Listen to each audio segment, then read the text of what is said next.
What causes a person to hate and repudiate another based on their religious belief? This question is relevant when we talk about Muslims in the United States of America.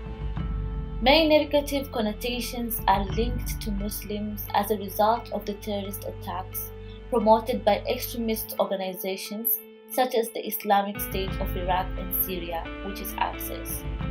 This image has been perpetuated by mainstream media as much as has been propagated by the widely held views amongst the general American population.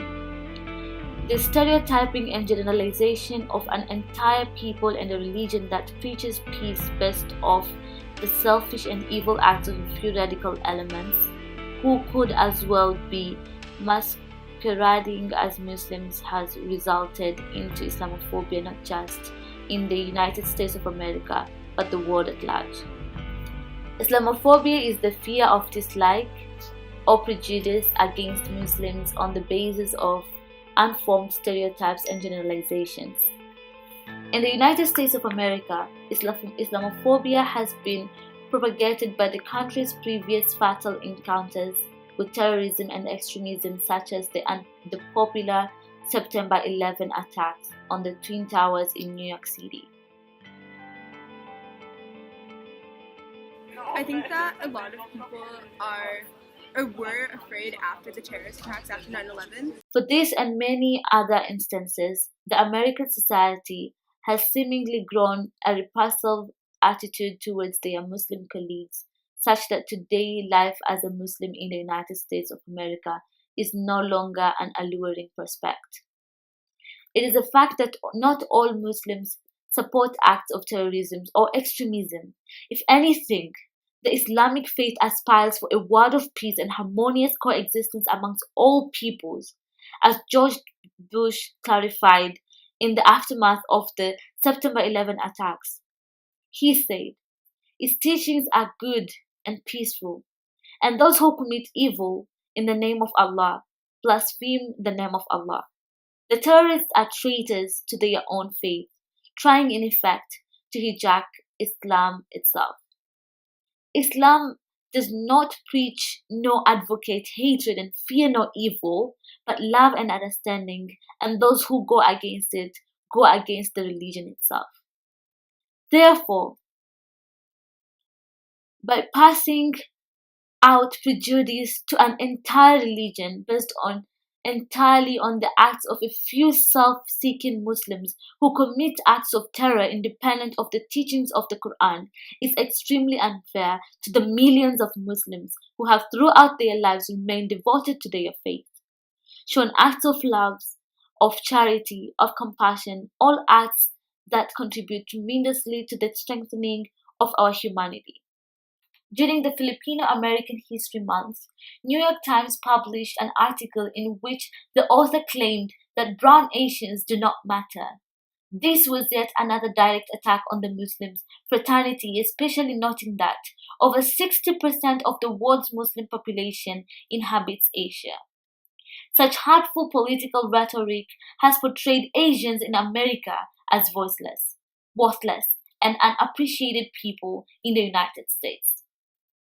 The Quran teaches us that we must not fail to stand up to social justice. Psychology too postulates that when we interface with ideas that conflict our beliefs, we instinctively get the defensive the same way our immune system would react to antibodies.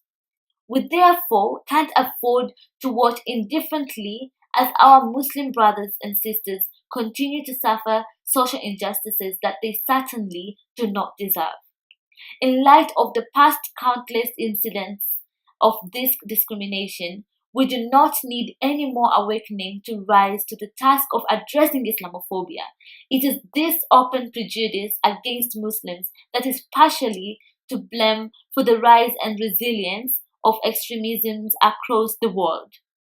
We must not pretend not to care, nor behave like Islamophobia is not here.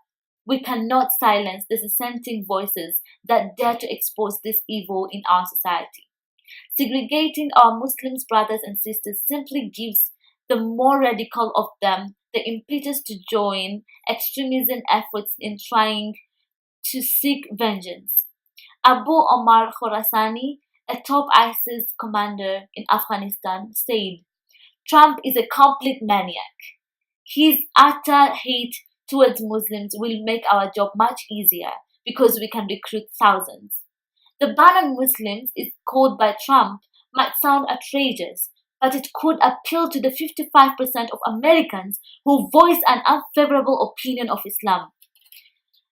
Trump has created a platform for people to openly disregard other people's beliefs. Let us reject this fear and cynicism, as the Quran encourages us that if you kill one person, it's like you killed all the humankind. And if you save one person, it's like you gave life to all the humankind.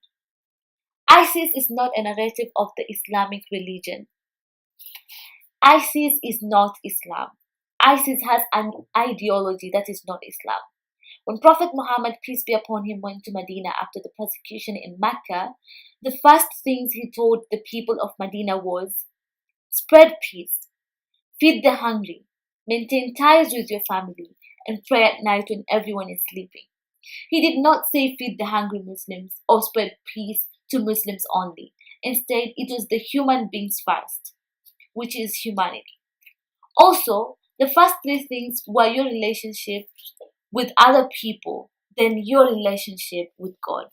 I want to say that ISIS and any other terrorist organizations who do these inhuman acts on people to spread fear in them in the name of Islam, Muslims are not happy about it and they are against it.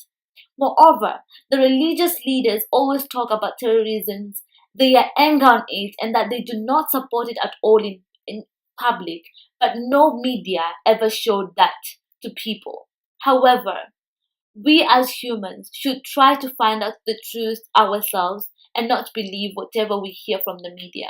In doing so, we will be preventing the danger of a single story, as Chimamanda Adichie said. Thank you.